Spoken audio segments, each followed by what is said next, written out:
All right, so we're diving into the power of concentration today, and wow, you've given me a really interesting mix of sources on this. Yeah. It looks like we've got excerpts from Theron Q. Dumont's Power of Concentration, Uh-huh. some selections from Concentration by Christian D. Larson, Uh, a peek into your forces and how to use them. Also by Larson. Right, also by Larson, Higher Powers of Mind and Spirit by Catherine Kuhn Truitt, Yeah. and On the Heights, again by Larson, so A lot of Larson. a lot of Larson. It looks like we'll be exploring some, classic self-improvement advice. But there are also some really intriguing hints about using concentration to, Yeah. dare I say, influence others.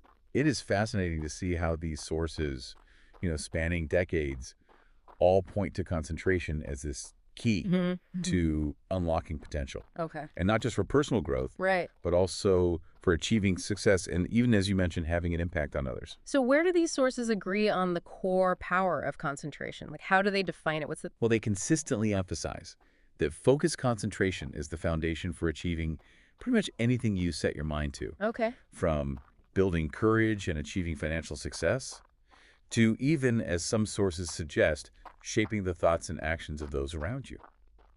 It's pretty powerful stuff. It's a very powerful image of concentration as this driving force behind achievement. Dumont makes a really striking comparison. Yeah. He says that an untrained mind is like a machine without an engineer just going nowhere fast. Wow. So that means it's time for us to get in the driver's seat Yeah. and take control, right? Exactly. Okay, so how do we actually do that? Yeah. What are some practical techniques that these texts offer for boosting our focus? Dumont is a big proponent of visualization. Okay. He suggests a very specific exercise. Okay. Close your eyes and vividly imagine blood flowing to your fingertips. Okay. The idea is to really feel your concentration almost as a physical sensation. Picturing blood flow might not be my cup of tea. Yeah. I get the idea of connecting mind and body in a tangible way. Yeah. What about Larson? Yeah. His work seems to have a more, I don't know, spiritual vibe. Larson is all about the power of affirmation, Okay. specifically using the phrase, I am. So he suggests starting your day by looking in the mirror and firmly stating, I am focused, I am capable, and I am successful. Okay. He believes this reprograms your subconscious mind for success. I am focused. I am capable. I am successful. There you go. I have to admit, that does feel pretty empowering. Right. But it's kind of funny. Larson was writing in a time when wireless communication was just emerging. Yeah. And he actually draws a parallel between this new technology and the potential for transmitting thoughts to influence others remotely. It's fascinating how he saw that connection. Yeah. And he doesn't shy away from the potential downsides either. Right. He talks about the fine line between inspiration and manipulation. That brings up some really important questions. Yeah, it does. Like, imagine being able to use your concentration not just for personal gain, but to subtly nudge others toward a particular outcome. Right. Could this power be used for good? Uh-huh. Could it be abused? That's a good question. Where do we draw the line?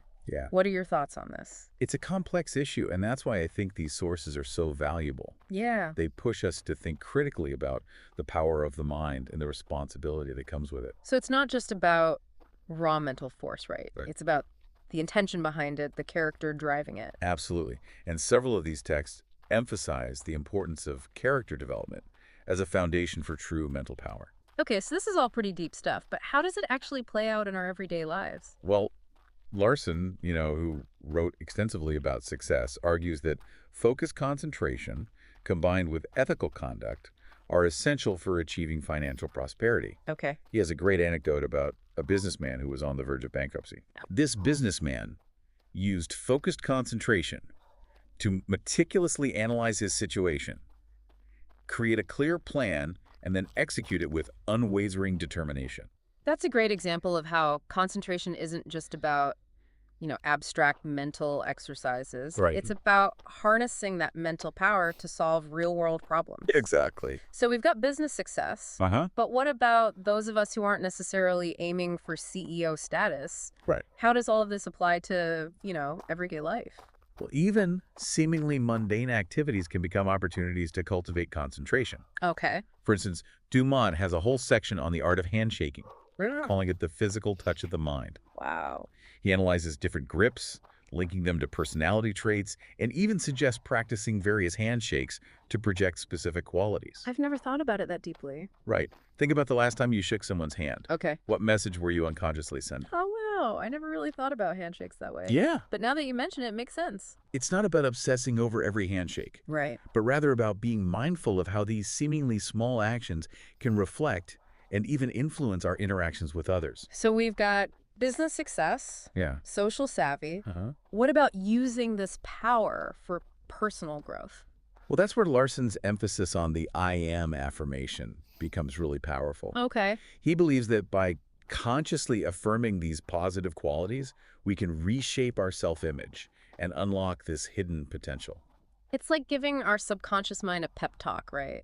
Yeah, Telling it what we want to be and letting it work its magic. exactly. I like it. But what about negativity? Mm-hmm. We all have those days where our minds are filled with doubts and anxieties. Right. How do we combat those mental gremlins that try to derail our focus? Well, Dumont and Larson both address this head-on. Okay. They emphasize that true power comes from aligning mental focus with ethical action and cultivating positive character traits. So it's not about suppressing negative thoughts, but rather about shifting our focus toward constructive ones. Exactly. But wouldn't that take a lot of willpower? Well, they argue that dwelling on negativity actually weakens our will Okay. and limits our potential. Uh-huh. So by cultivating qualities like patience, courage, and kindness, we create a mental environment that naturally supports our growth. So it's not just about raw mental force. Right. It's about channeling that focus towards positive goals. Exactly. True power lies in aligning mental strength with ethical action.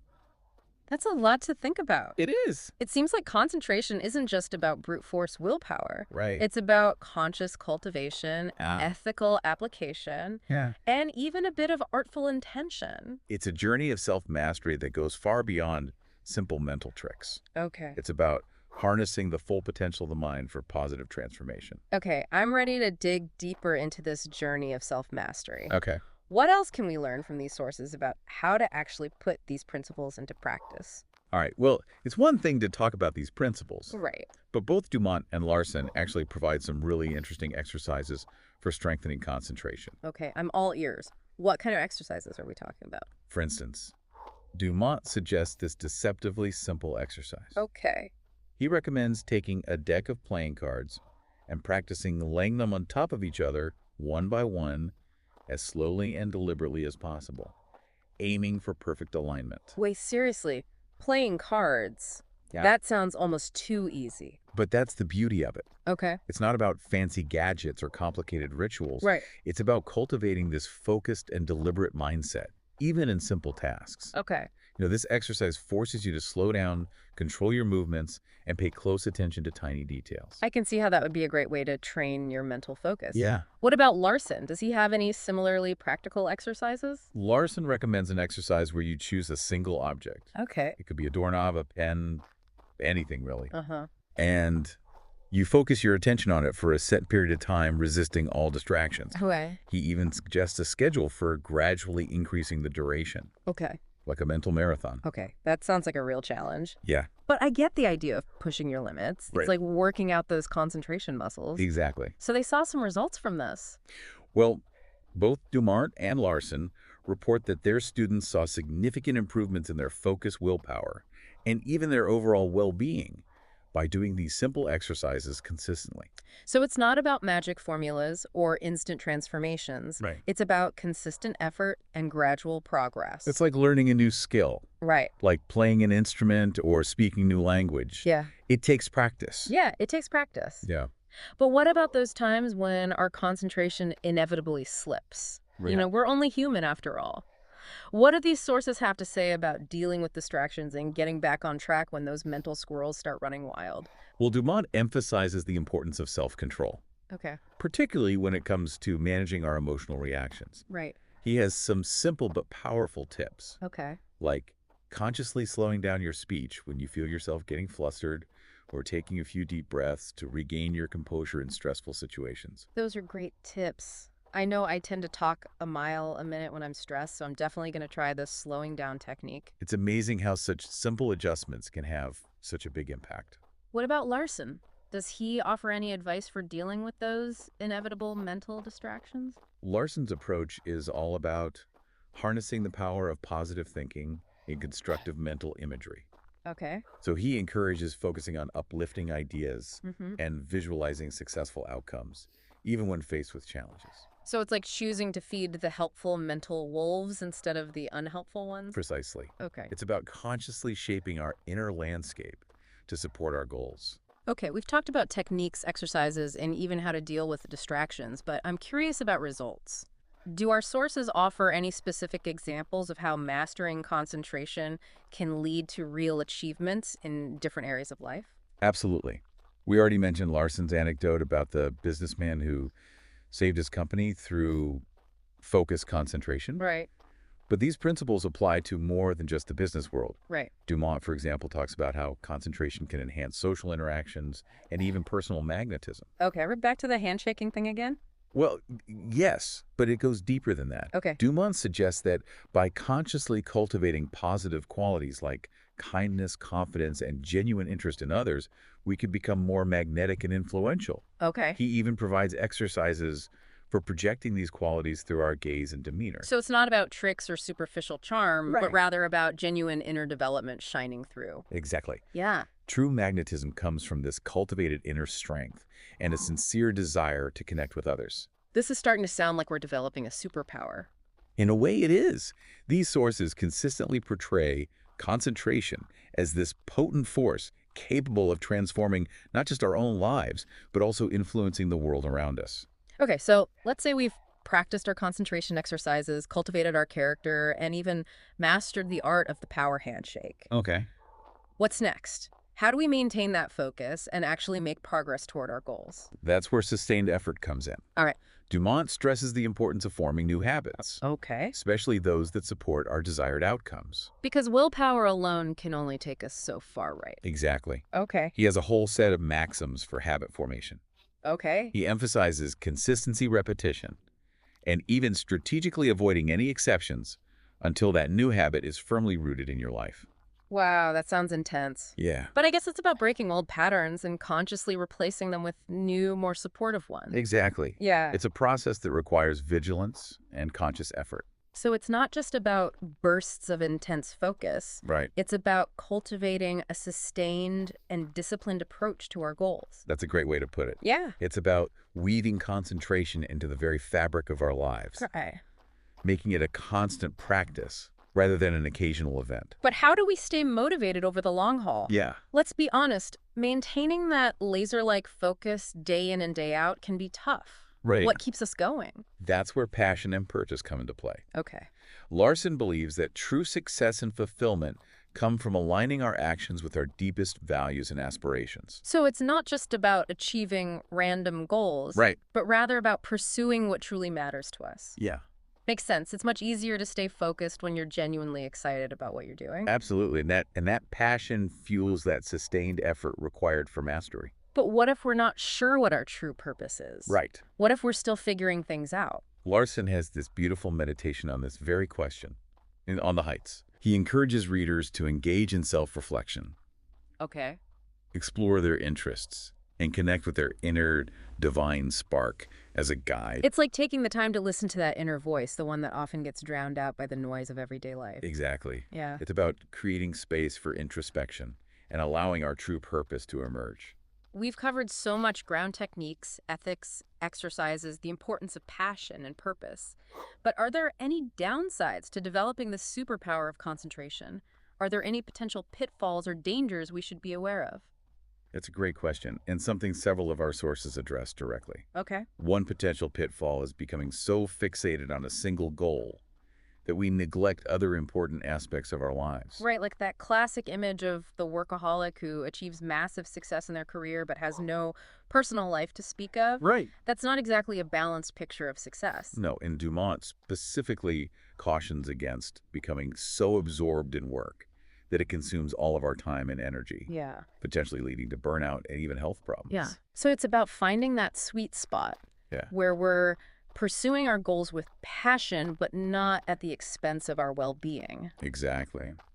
And it's a balance that requires constant awareness and adjustment. Okay. Work-life balance is definitely something to be mindful of. Yeah.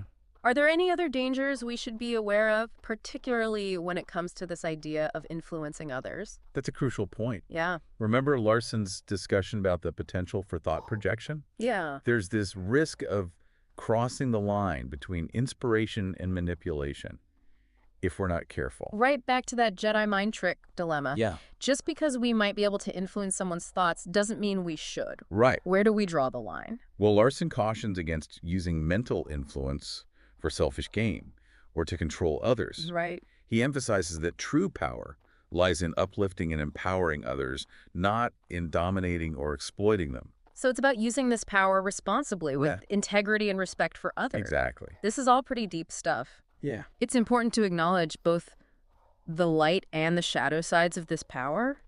It is like that saying, with great power comes great responsibility. And it's a responsibility we shouldn't take lightly. Right.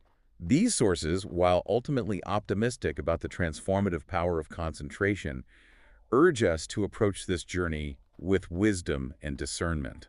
It seems like we're not just talking about mastering our minds, but also about mastering ourselves. That's beautifully put. Yeah. It's about harnessing the full potential of our minds for positive transformation, both within ourselves and in the world around us. Before we wrap up, are there any particularly surprising or controversial ideas in these sources that we haven't touched on yet? Anything that really stood out to you? One fascinating concept that Larson explores is this idea that our thoughts might have a direct impact, not just on our own bodies and minds, but also on the physical world around us. Hold on, are you saying that our thoughts can actually influence physical reality? Yeah, That sounds a little far out. that's a bold claim. And Larson acknowledges that it's a frontier of human understanding. Okay. He draws parallels between the power of thought and then the emerging discoveries in physics, suggesting that our minds might operate on a deeper level than we currently comprehend. Wow. What kind of evidence does he offer for this mind over matter idea? Well, he doesn't present hard scientific proof, Okay. but he uses anecdotal evidence and philosophical reasoning. Okay. He points to examples of individuals who seemingly achieve these remarkable feats through sheer willpower and focused intention. Right. So he suggests that our thoughts might interact with reality in ways we're only beginning to understand. So it's more of a hypothesis, Yeah. an invitation to explore the uncharted territories of the mind. Exactly. Ooh, okay. It's a thought-provoking idea that pushes us to consider the potential power of our thoughts and the undiscovered possibilities of human consciousness. This is starting to feel like we're in a science fiction novel. I love how these sources challenge us to think beyond our current limitations and explore the frontiers of human potential. It's like they're saying, hey, we might be capable of far more than we realize if we dare to believe and focus our minds accordingly. And that's perhaps the most empowering message of all. Yeah. These sources, while acknowledging the challenges and complexities of mastering concentration, ultimately inspire us to embrace our potential and strive for these greater heights of mental and spiritual achievement. Wow, we've really gone deep into the power of concentration. It's like we've uncovered this hidden world within ourselves. Yeah. And it's more complex and powerful than I ever imagined. And we're just scratching the surface, really. Yeah. These sources really challenge us to expand our understanding of what's possible with the human mind. You mentioned that Larson saw this connection between the power of thought and the technological advancements of his time. Yeah. It's like he sensed that we were developing the inner technology to match the outer technology. It's a fascinating parallel. I mean, he witnessed the invention of the telephone, Right. the harnessing of electricity, and the birth of wireless communication. Wow. And it's almost as if he saw those innovations as reflections of an inner evolution of human consciousness.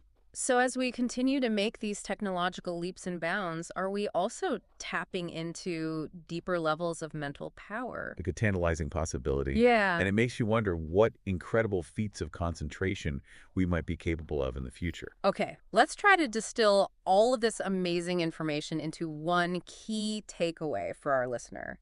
If we could offer one piece of wisdom that they can actually apply to their lives, what would it be? I think the most important message is that concentration is not this fixed trait, Okay. but rather a skill that can be cultivated. Okay. It's something we can develop and strengthen through conscious effort and consistent practice. So it's not about whether we're born with good concentration or not. Right. It's about choosing to become masters of our own minds. Exactly. These sources are a testament to the power of focused intention. Yeah. They remind us that we are not merely these passive recipients of thoughts and experiences, Right. but active agents, capable of shaping our mental landscapes and ultimately our lives.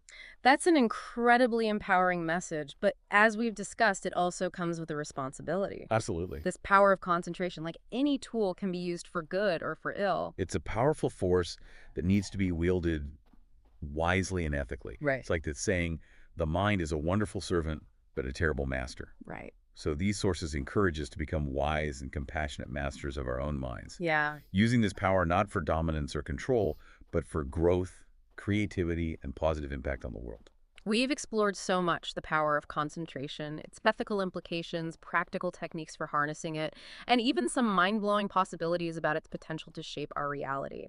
I want to leave our listener with a final, thought-provoking question. Okay. If you could master this power, what one aspect of your life would you transform?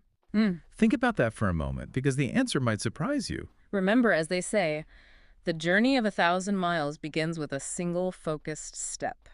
Until next time, keep those minds sharp, and may the force of concentration be with you always.